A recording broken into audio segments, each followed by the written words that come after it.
CommerceCore allows for the management of multiple companies into a single ERP instance. So this helps when you're in the growth phase and you like to structure your business over into multiple companies.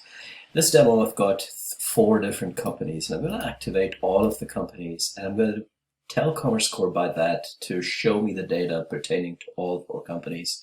So basically, by activating and deactivating the companies here, I can ask the system to show me selectively the data that's pertaining to 1 or more companies. I can furthermore group the data by company and expect the system to simply give me a nicely grouped list of invoices, which I can then start to proceed to process.